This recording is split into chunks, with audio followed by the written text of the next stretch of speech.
pick and prevail in your fantasy football league with the help of our starting lineup.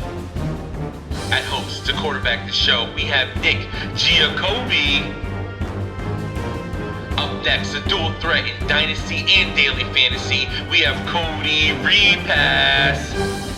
And finally, working the waiver wire, we have Nick Cap.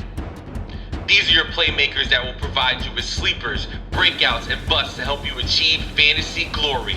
This is the PrimeTime Fantasy Podcast.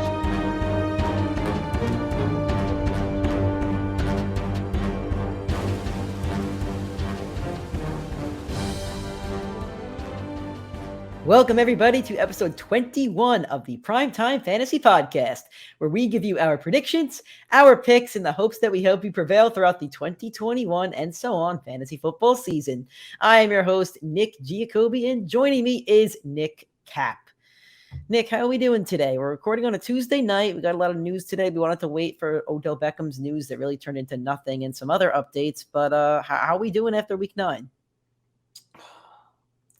The fantasy football gods have not been on my side once again this year. We move on. We move on. There's another half of the season. Let's bounce back. Here's the turning point. You're doing well in a couple leagues. You're not. I'm doing well in a couple. You know, in some leagues you let up 1,400 points through 9 weeks, and you passed me. You passed me this week by like 30 points. We're neck and neck. Yeah, because I faced you, and once again I played the guy that scored the most points in the league. It's all good. Yeah. I went 3 for 4 this week, so a solid week. If this is your first time listening to us, thank you so much. We have a fun show planned for you. We have a news segment. We have our mid-season awards. We have a little bit of waiver wire, and then we'll get out of here. So fun show. We're excited to get into all of that. If this is your first time listening, thank you so much. You can find the show on Tuesdays, Fridays, and Sundays. For the Tuesdays and Fridays, the audio version is on Apple Podcasts, Spotify, Google Podcasts, Anchor, basically anywhere where you could find your podcast, we are available. If you're on iTunes/Apple, please give us a 5-star rating and a review. If you want to watch the show for the video and audio portion, it's on our YouTube channel, PrimeTime Fantasy Podcast. For the Sunday shows, it's going to be live every week. The time kind of fluctuates. It's going to be a little bit earlier this week. We haven't decided on a time. We usually do 11:30, but we're going to go a little bit earlier this week due to the conflicts that we have in our lives, basically my life. But the Sunday show you can find on Facebook, Twitter, and YouTube, our pages. And the best part is we want to answer your fantasy football questions, your start sits, injury news, anything else that we could help you with. We're live for about 30 minutes to an hour, depending on how many questions we're getting. We go through each game, give you some start sits, players we like, all that other good stuff. For social media, you could find us on Twitter, on Instagram, and on TikTok at PrimeTimeFFPod. Facebook and YouTube is PrimeTime Fantasy Podcast. All right, Nick, let's start with the news. We have some news and injury updates that we can get into. Let's start off with Odell Beckham Jr. Cleared waivers, so now he's free to sign with any team. He's had conversations with the Patriots, Chiefs, and Saints. We did mention these teams on Sunday during our live show, but I don't want to cover this too much because I'm sure we're going to get news tomorrow. And we actually are recording again tomorrow for the Friday show. So we will talk about it when we do have more information. But the only question I have for you, Nick, is out of the Pats, Chiefs, and Saints, where would you like him to sign from a fantasy football perspective? Do you have him in any leagues? I forget if you have him. Yeah, I have Odell in 2 leagues. I mean, being the Patriots wide receiver 1, it's not too much. They're always cycling. Saints, if Winston was there, it would have been, I mean, my God, Odell would have racked up numbers because Odell gets open, and when Winston sees through his LASIK surgery eyes that glimmer of hope, he takes his shot. That would have been so beautiful for an Odell season. But I mean, I guess put him with Patrick Mahomes, give another weapon on the field. From a football perspective, the Chiefs have struggled because every defense has played too high safety against them. When you have 3 receiving threats, you cannot do that. Your team will get demolished with yards after catch, which is where Tyreek and Odell specialize. And I think, honestly, it would be a good move. It's a good move for Kansas City, and I think all 3 would benefit from him being there. I just don't like that move from a fantasy perspective. I don't think Odell's going to get the numbers. I'd rather him go to the Packers and be the number 2. Actually, I don't want him to go to the Packers because I don't like the Packers. The Raiders, he could be the number 1. The only team I want him to be a number 3 on is the Seahawks, but they haven't made a move yet. So moving on, Chase Edmonds did suffer a high ankle sprain. I actually forgot to put this in the news, so I just threw it in there. So it looks like he could be out 3 to 4 weeks. I think James Conner had a monster game this week. I don't know what his total was. I think he had like 3 touchdowns. I think he had a 50-yard run or reception. So I think Conner had a pretty big week. So, Nick, with this news, obviously, James Conner is a high-end running back too at this point for the next 3 to 4 weeks. If you own James Conner, he's going to get you into your playoffs. Yeah, and James Conner right now is the running back 11 on the season. I didn't know that. Wow. Yeah, he has really come to life when he's not behind that pathetic Pittsburgh offensive line. And he was also drafted in probably like rounds 9 or 10. You took a flyer on him to be running back 3 or 4. So with that said, I mean, Connor could be a steal of the draft. Like you said, if you have Connor and whether you're dealing with injuries or not, he's a guy that really could get you in the playoffs. And he could assume this running back 1 role. They were kind of running a committee, but if he goes the next 3-4 weeks and starts averaging 100 yards a game and a touchdown, Arizona might just ride the hot hand and they might have their running back. So Chase Edmonds was number 2 last year behind Kenyon Drake. So there's no guarantee that they even value Edmonds as a 1. So I think Connor could end up being the 1 over there. Chase Claypool is getting an MRI today, I believe. I think that's what Mike Tomlin said on his toe. He was limping last night on Monday Night Football. Don't know the extent of the injury yet, so we'll see if he ends up missing time. Nothing more to say on that. Today, Nick Chubb tested positive for COVID. He is vaccinated, so he can still play this week against the Patriots, depending on if he does get those 2 negative tests back due to NFL policy. So, again, nothing really more we could say on that except for go get Dearness Johnson on your waiver wire. We do have him on our waiver segment, so go get Dearness Johnson just in case. Last bit of news, I got to pull up the Fantasy Life app for this one because there's a lot of it. Sam Darnold does his injury. Let's see. He has a fractured scapula. The right shoulder injury will most likely lead to Darnold missing several weeks. PJ Walker, his backup, will step in. Now, I know Sam Darnold isn't starting in many fantasy lineups at this point, but Nick, what does this mean for guys like Christian McCaffrey, DJ Moore, and you're not playing the other receivers, but what does this mean for those guys? It's going to be the Christian McCaffrey show.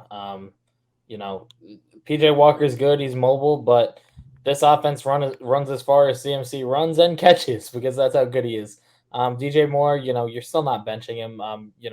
If we find out PJ Walker's the starter and he puts up a dud this week like Ayuk did week 1, you make your decision based on your roster. But DJ Moore's too talented to not play him based on who his quarterback is. Yeah, I'm with you on that one. I just gotta downgrade DJ Moore. I'm not usually high on him anyway. I think he's the wide receiver like 12 or something on the season, though. He's had a pretty successful season, but I'm just not high on him. And on top of that, it's just PJ Walker, I don't know. I'm downgrading him, so I got to see what he does this week. I don't know who they have, but I'm downgrading him for sure. All right, so that was injury news. That was updates that we have for you guys. We're now going to go to our mid-season awards. We want to talk a little bit about we want to give some updates on each player. We're going to go position by position and give you MVP, breakout, bust, and then I think we're going to give you 2 of each or something like that. And then we're going to tell you who our biggest number 1 MVP, number 1 breakout, number 1 bust. So that's how we're going to kind of do this segment. It's a little bit off script, but we're going to have fun with it. So let's go to the quarterbacks first. Nick, who would be your quarterback MVP in the 2021 fantasy football season? Mine would be Nick's guy, but Nick took him first, so I'm going with my number 2. He's the guy averaging the 3rd most points per game in fantasy.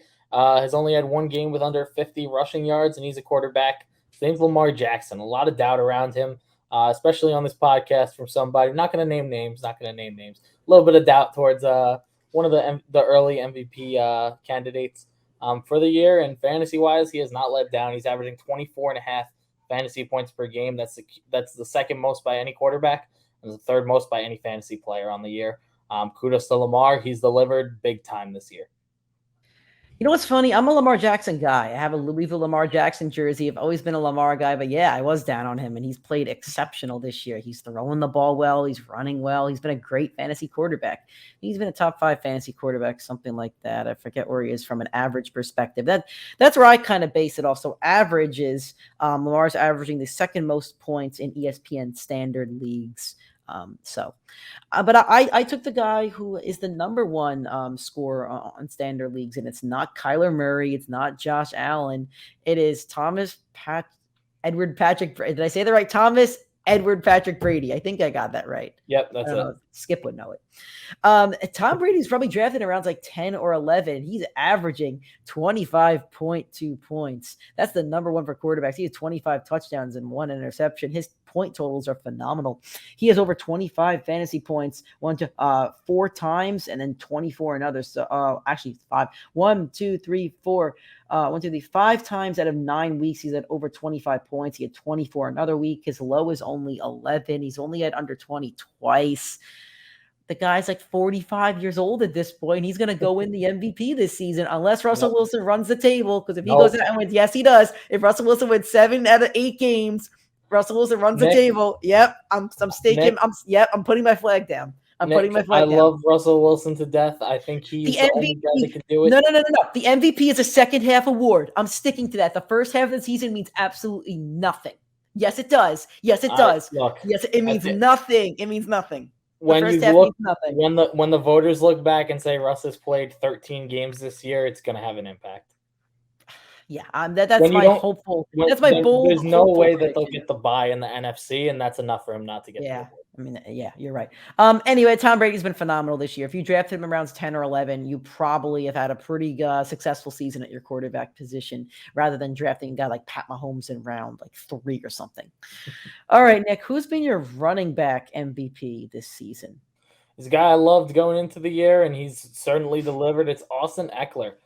He's someone a lot of people doubted. People said, how much production is he really going to have in this crowded offense? How good is he going to be? They upgraded the offensive line, and this guy, went into the season dealing with a hamstring injury halfway through, I guess the first half of the season. So a quarter of the way through, another hamstring injury. People were debating benching him, and he's delivered to have the 3rd most points per game for any running back, and he's the RB3 on the year. He's definitely going to pass Derrick Henry with his injury. So he's got the potential to finish as the RB1 on the year. I mean, Ekeler's been nothing short of phenomenal. He's delivered in every aspect of the game. People thought he was a full PPR machine. He's been catching the ball, but he's put more of his production through the ground and getting into the end zone. There's nothing short of excellence for Austin Ekeler. And, he's delivered. He's delivered big time at his ADP, which was the end of the first round, early second.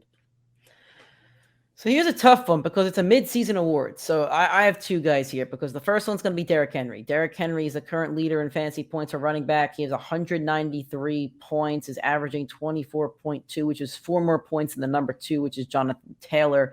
And he missed a game. He just one, I believe. But Derrick Henry's points, and even that game against Indy, he was out early. So he basically missed 2 games, and he's still averaging the most points and has the most points total. His numbers are just insane. 47 points, 19, 25, 31, 35.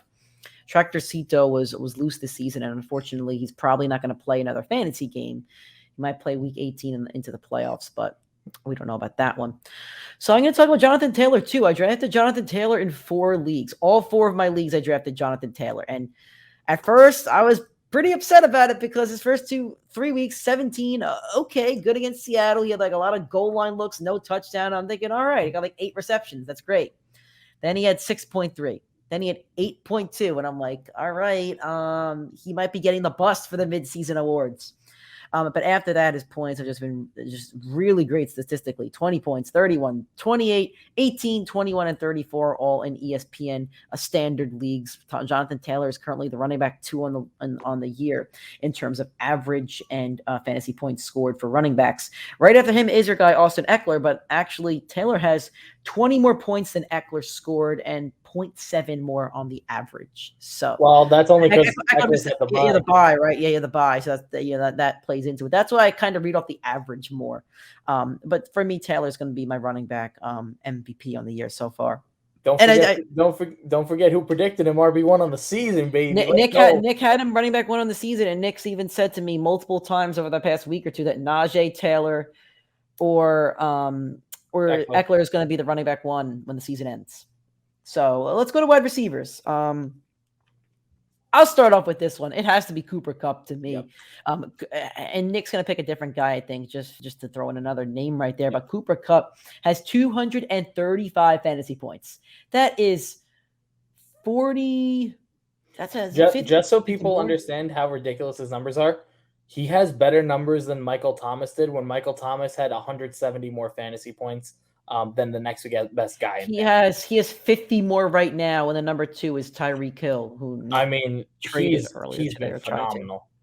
Cooper Kupp is averaging 26.2 fantasy points. That's the most for any skill position player, and that's the most right now. That's the most because Brady's at number 1 at 25. That's the most right now. It's just his numbers are insane with Matt Stafford, and he's having the year that I thought Robert Woods would have, and that's what frustrates me because I drafted Robert Woods over guys like Amari Cooper and Mike Evans and Chris Godwin, who I got anyway. And I drafted Robert Woods over Cooper Kupp, but his numbers are 23, 30. I mean, he has over 30 points 4 times. He has over 20 points 1, 2, 3, 4, 5, 6, 7 times. 7 out of 9 weeks, he has over 20 points. That's the definition of consistency right there. Cooper Kupp is the wide receiver 1 on the year. He's the sole MVP. And there's other guys here, so you could talk about them, Nick, but he's the sole MVP for me. For me, I'm going with Marquise Brown. Nick had another guy written down who I was also considering, which is Deebo Samuel.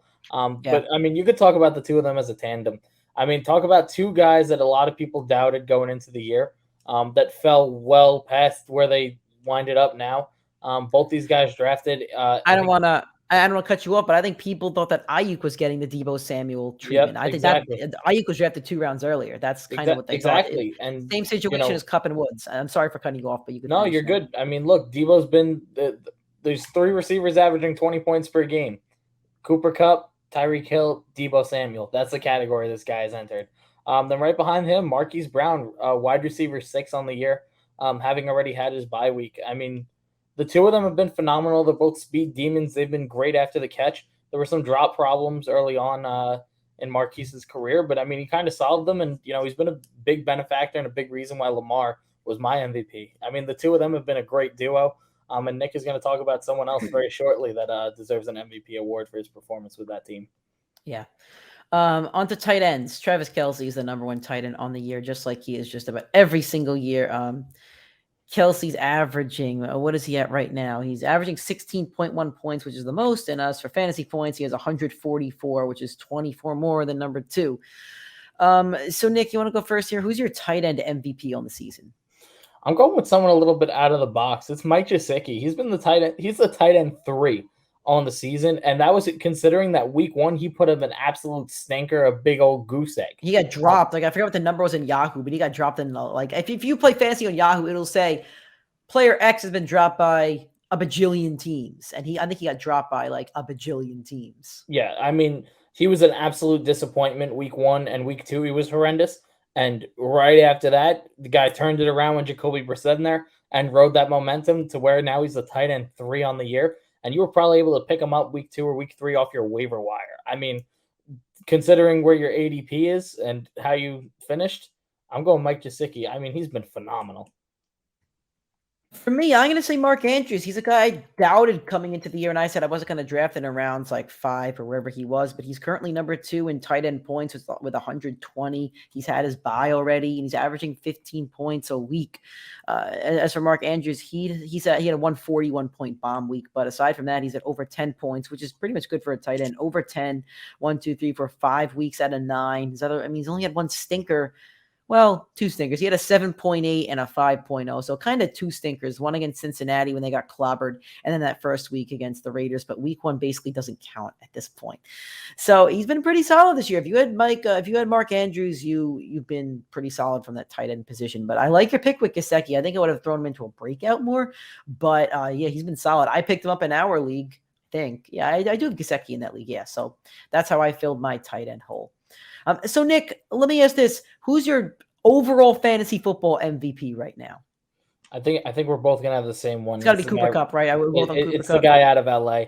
I mean, he Yeah. was drafted ADP under another wide receiver on his team, and he's been the number one fantasy player this year from a points perspective, points per game. At his ADP, he was a steal. Cooper Kupp next year, you're gonna watch him have that Michael Thomas treatment, and you're gonna watch him be an end of the first round, early second round draft pick with no So question. you think he's a surefire number 1 or 2 next year? Without a doubt. I mean, he's had double-digit targets in more than half of the games this year. Yeah. I mean, the only other guy that did that was Michael Thomas and Devontae Adams over the last 2 years. Right. All right, let's go to breakouts now. So, Nick, who's been your breakout quarterback on the year? Mine's Matt Stafford. I mean, I feel like for the past 3-4 years, Matt Stafford's just been a streamer that's been matchup dependent, and you put him in a new environment, he's the QB3 on the year. He really took a big step up, and I mean, even with his ADP, he was still drafted as, a fringe top 10 quarterback, and he's been phenomenal. He's been great with Kupp. He's been great with Woods. That team has moved the ball. They find the end zone consistently. And Stafford's been a large part of the production and why they're probably going to the Super Bowl or the NFC Championship game. Yeah, I mean it's a great pick. See, breakout's a weird term because you know how good Matt Stafford is. People have known for years how good he is and statistically how good he is. But obviously this year from a fantasy perspective, he's turned into a guy that you could start every single week. Another guy that's been a guy that I think it's weird when the fantasy football community is locked into a guy, sometimes they fail. The David Montgomery treatment, I think was his rookie year. Everybody was locked into David Montgomery. I was locked into David Montgomery. No good. Darnell Mooney this year. Everybody was locked into Darnell Mooney. He's been okay. Again, everybody was locked into him. Somebody that everybody was locked into this year was Jalen Hurts. They said he was the guy that you draft in rounds 9 or 10, and it's going to break out. That is my dad calling me. He did not realize that I was recording. Anyway, so for me, it's Jalen Hurts. Jalen Hurts is the second most fantasy points scored among quarterbacks. Now, he hasn't had his bye yet, so he'll probably drop down. Right now, he's at 196 fantasy points. Stafford's right below him. He's at 190. Stafford and Lamar Jackson are both right below him. So is Josh Allen and Mahomes. Did Mahomes have his bye yet? I know Josh Allen had his bye. Mahomes is not. Yeah, so Hurts is probably still a top 5 fantasy quarterback with or without the bye, but his average is pretty good too. He's number 6 on the average, 22 points, and his team is terrible. I know they drafted Devontae Smith, but that team is a mess right now. They're probably going to have a top 5, top 8 pick. But he's at a 20 or more points, 1, 2, 3, 4, 5, 6, 7 out of 9 weeks. Again, consistency is what you want in your quarterback. He's at over 25 points 3 of those weeks. So consistency. If you drafted Jalen Hurts around 9 or 10 and thought that he was going to be that breakout, you're right, because he did break out, and that's the definition of this award. What about running backs, Nick? So you know the meme where like it's a guy and he's got blurry vision and he's checking his eyes again and he sees the same exact thing. Le'Veon Bell's mirror image, Najee Harris, running back 4 as a rookie. I mean, this dude's been great. The offensive line is horrendous. It's why James Conner got up out of there and why they needed a running back to help Big Ben. And Najee's been perfect for that role. He's like a young CMC in my eyes, where you give him the ball, you run with him, even if he's not doing well. You saw it in Chicago game yesterday. The team was not able to run the ball. That offensive line did not help, but they just had so much trust in him as a player because he's just broken out so well. For a rookie, the dude's been phenomenal. He's the running back 4 on the season. And I think he's going to finish around there. As Nick said earlier, I think Najee has a chance to finish as the RB1 on the year as a rookie. That's absurd. He has to be, I think, in my opinion, outside of who Nick's talking about, which I hate, the only guy you can really put up. I have to.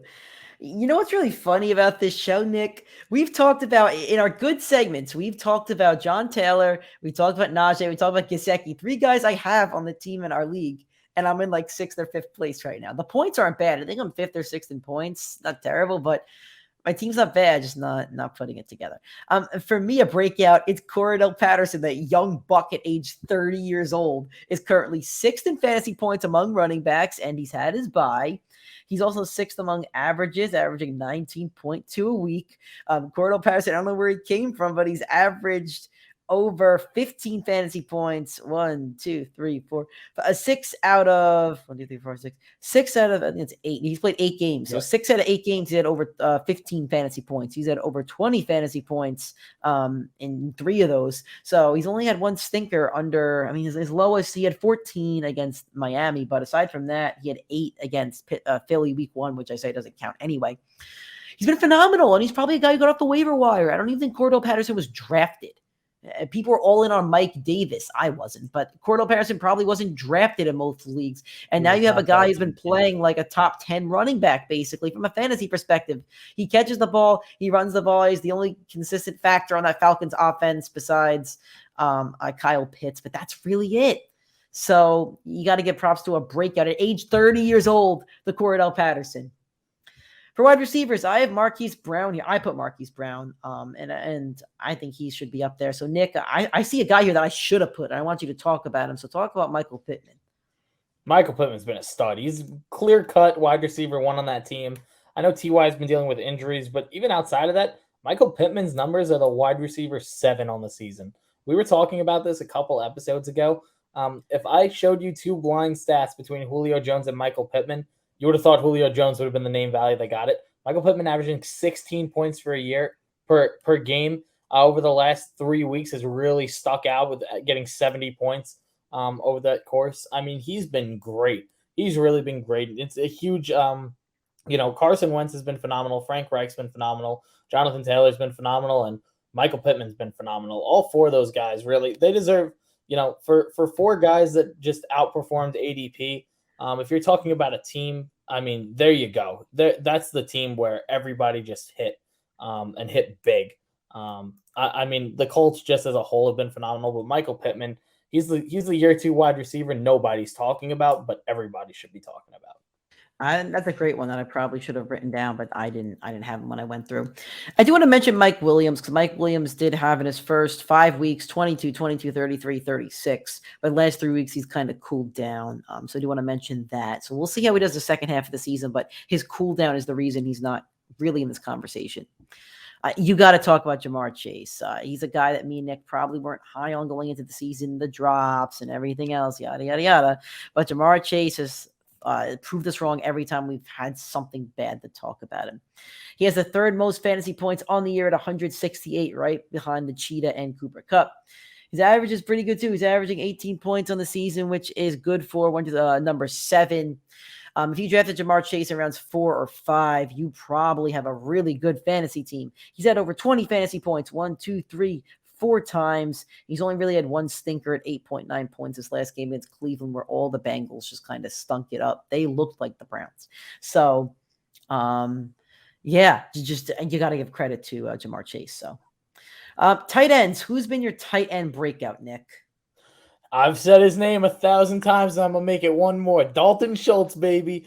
Dalton Schultz, double-digit points in 5 weeks of the season. He's been great. He struggled in the last 2 after the bye, but he's still been the tight end 6 on the year. With Blake Jarwin out, I mean, Dalton Schultz is going to see the field a lot more, and he's going to deliver a lot more. I think Schultz is a real contender to finish as a top 3 tight end the rest of the season. I love the kid. I think he's phenomenal, and I'm happy to see that he's performing now with that Dallas offense. So Dawson Knox right now is the 5th most fantasy points among tight ends. He's only played 6 games. 2 of them he has over 20 points, another one 14, 8, 9, and 7. Not bad numbers for tight ends. Dawson Knox is his average is also if the average wants to actually work for me, which apparently it does not at the moment. Dawson Knox right now, his average is also number 5th among tight ends. I know he's been a little banged up. We'll see how he does after the injury, but he's become Josh Allen's favorite red zone target over Stephon Diggs. So for me, that's the definition of a breakout. He's been this year's Robert Tonyan. I don't know how he's going to be the rest of the season, but if you have him off your waiver wire, he's probably a guy you were starting every single week with confidence. So, Nick, who's been your biggest breakout so far? For me, it's going to be Jamar Chase. I spoke about him enough, but for me, it's Jamar Chase. Mine's Najee Harris as a rookie, end of the 2nd round pick. There were high expectations, LeBron level expectations, and the guy delivered, and he has potential to finish as the RB1 on the entire year. All right. And last but not least, we're going to do busts. Quarterbacks, Nick, who is your quarterback bust on the season? I got a few, and it's all 5 of those first round rookies. Not a single one of them is over the quarterback 23 on the season, and it's Mac Jones, the guy drafted 5th, that has that title, averaging 13 fantasy points per game. Last year, Joe Burrow, Justin Herbert, both delivered. Undrafted in all leagues for the 2 of them, and both of them delivered. Had phenomenal years, and both were up for Rookie of the Year. There's not going to be a single quarterback up for Rookie of the Year at this rate. Yeah. It's Jamar Chase's award to lose. I have 2 I really want to talk about. So I'm going to start with this. I said Ryan Tannehill was a dark horse MVP candidate when they signed Julio. And, I thought that he was going to play better because he's been basically a top 5 fantasy quarterback ever since he signed with Tennessee. Not this year. He's not. He's the quarterback 1, 2, 3, 4, 5, 6, 7, 8, 9, 10, 11, 12, 13 among points, only 150 points. Average isn't great at 16.7, so I got to mention that. But I also got to give some love to catch-up boy Patrick Mahomes. Patrick Mahomes, you're probably drafted rounds 4 or 5, and you were wrong. I said you were wrong, and I told you not to do it, and you didn't listen to me anyway. You still drafted Patrick Mahomes thinking he's guaranteeing you 25 points a week. Nope. He's not, because right now he's the quarterback 6 on the season in terms of points with 186 points. It's a good number, but guess what? He hasn't even had his bye yet, so he's going to drop in that. Then in terms of average, Patrick Mahomes, he isn't even in the top 5. Is he in the top 10? 1, 2, 4, 5, 6. He's number 9 right now, only averaging 20 per game. He's behind guys like Dak Prescott, Jalen Hurts, Herbert, Kyler, Stafford, guys that were drafted behind him. And guess who's right behind Mahomes is Kirk Cousins. Kirk Cousins is only averaged like a little bit less than a point. You overdrafted Patrick Mahomes, and I said not to do it. This is why you don't draft quarterbacks early. Tom Brady, round 10. Justin Herbert, round like 6, 7. Jalen Hurts, round 10. The only early quarterback that's produced is Josh Allen. He's the quarterback 3 on the year. He's not even the quarterback. And Lamar. Well, I don't think Lamar was drafted in the top 3 quarterbacks. He was drafted end of the 4th round, so that's way too high. Nope. No. I mean, he's the QB4. He's averaging the 3rd most fantasy points per game. Nope. Running backs, Nick, who's your running back bust on the year? So, this one, he's not really as big of a bust as people would think, but it's Chase Edmonds. He was, a lot of people thought with Kenyon Drake coming out of there that he was going to take over as RB1. James Conner, running back 11 on the year. James Conner's been the lead back in this backfield. He's been delivering in recent weeks. And Chase Edmonds, I mean, I said it at the start of the year, he does not have a high ceiling, and he has a fairly safe floor. He is barely at 10 points per game. For a team that went undefeated through the first 7 weeks of the season. Chase Edmonds should have delivered more than his numbers are at, and he's just not doing it, and his backup running back's outdoing him. So it's Chase Edmonds for me. I have 2. I have Miles Sanders, who's now on the IR, but his average before that was 9 points. He only has 62 points on the year. You probably drafted him in round 3, and that was wrong. I said not to do it. But a bigger one to me is Antonio Gibson. I think Antonio Gibson was somebody that the fantasy community said going to have a really big sophomore year. He's the guy to go get in Dynasty and other leagues. Gibson's only averaging 12 points a week. I know he's banged up a little bit, but J.D. McKissick is behind him at 11.4 per week. Gibson has 95 points on the season. McKissick is 91. Gibson wasn't getting the PPR work. You drafted him early second round, late first. That's a pretty big bust on the season. So that's why Gibson's my number 1 bust for the running backs. All right, Nick, what about the wide receivers? Who's your biggest bust for wide receivers? You got all 3 of the big ones, so I'm going with a guy I loved, and I hate his guts at this moment. It's the former Jet. He teamed up with his old teammate in Sam Darnold, and he was like just outside the top 10, I think, or maybe just inside last year for wide receivers. My biggest question mark was, why did he fall off this much? Well, there you go. Wide receiver 74, Robbie Anderson, absolute disgrace. Getting double-digit targets in multiple weeks, had a 4-week stretch where he was leading the league in targets. And he's, come on, wide receiver 74, that's absolutely pathetic, in my opinion. For me, the 2 biggest ones are Brandon Ayuk, who's only averaging 6.9 points on the season, only has 54 points. He's droppable at this point. I think he's on a lot of waiver wires. He's probably drafted around 6, something like that. I think people had higher hopes for him to have a big sophomore season. Obviously, we said drafted before Deebo Samuel in most leagues and just didn't produce. But for me, the biggest wide receiver bust has to be Allen Robinson, only averaging 7.8 points. He was one of those bulletproof guys that you said doesn't really matter who his quarterback is. Throw him the ball. He's going to go up and get it. And this year just hasn't been the case. They've gone through Justin Fields, they've gone through Andy Dalton, and it hasn't worked out. People are contemplating bench. He's on the bench for sure, but they're contemplating benching, dropping a guy that they drafted in round 3, and that's kind of unheard of.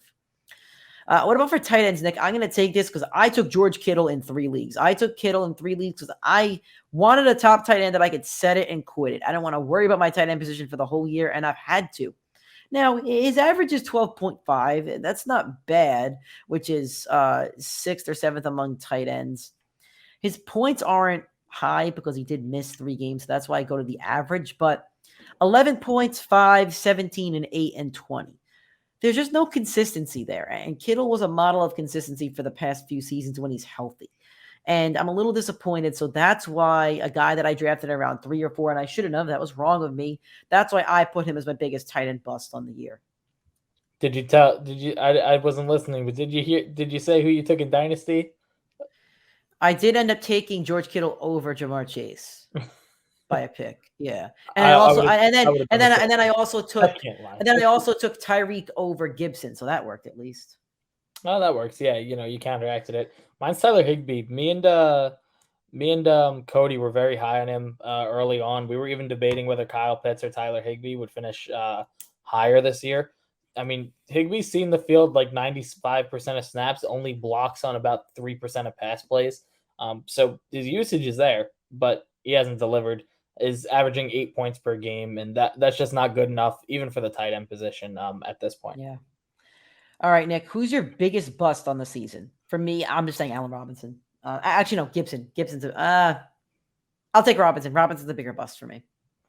Mine's either Allen Robinson or Brandon Ayuk. I think either one of those two you could have dropped after week 1, and you wouldn't have been disappointed looking at how they perform now. Yeah, I totally agree on that one. Just 2 ridiculous busts. So, all right, we're gonna go to the waiver wire here. There's not many to talk about. Just see who's available, but we're gonna give you our names for top waiver wire targets. So, we have Jordan Howard, who is over 150 yards in his last 2 games and 3 touchdowns. He might be the running back one in Philly, so if you need a flyer, not a bad one.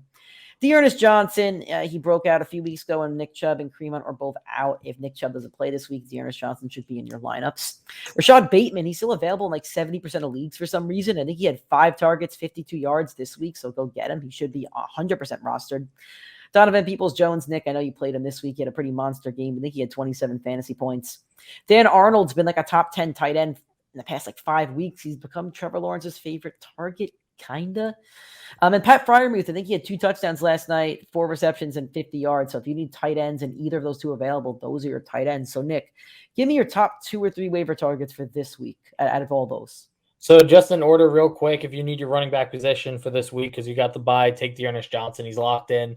Browns RB1, number 1 offensive line in the league. He's going to put up numbers. I do like Donovan Peoples-Jones. I like the way that they used him. He didn't have a lot of catches. He had the big touchdown, which kind of gave him a good week.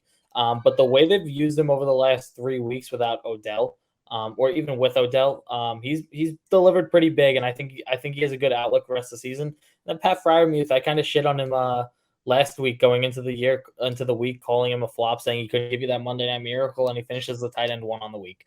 I got to give him his props, for the second half of the season for a rookie tight end. It's a good shot he outperforms Kyle Pitts because Pitts has been a little inconsistent.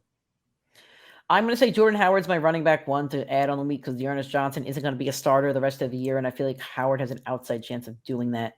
I also really like Rashad Bateman, especially in Dynasty. He should be owned in all Dynasty leagues, and as for redraft leagues, he should be on all rosters as well. For tight ends, I'm with Nick. Freiermuth has become one of Big Ben's favorite targets in the red zone, so especially in Dynasty, if you have him, another just great addition. So those will be our favorite waiver wire targets for the week. Hopefully you get a guy that you like, and hopefully they help you the rest of this season. All right, that is our show for this week. Hopefully you enjoyed it. If you did, we'll be talking to you guys on Friday. Again, you can find us on Apple Podcasts, Spotify, Anchor, Google Podcasts, basically anywhere where you can find your podcast, you could find the Primetime Fantasy Podcast. If you're on iTunes / Apple Podcasts, please give us a 5-star rating and a review. If you want to watch the show instead of listening to the audio to see our handsome mugs, you could go to our YouTube channel, Primetime Fantasy Podcast. If you want to support us and follow us on social media, please do. You can find us on Twitter, Facebook, Instagram, TikTok at PrimeTimeFFPod for all the ats, and Facebook is Primetime Fantasy Podcast. Anything you want to say, Nick, before we get out of here until Friday's show? Let's just hope Odell's not a Packer, please. Anywhere but Green Come Bay. on, Pete, make the call. Let Russ cook. Come on. You saw the video he put out to the Succession song. Come on. The guy's ready to go. Come on. We'll see what happens. If Odell Beckham becomes a Seahawk and they sign him long term, you might see me in an Odell shirt, not a jersey. You'll see me in a shirt. Buy a jersey. They go out and win a Super Bowl. I'll buy the jersey. All right. That's all we got for today. We'll talk to you on Friday, getting ready for week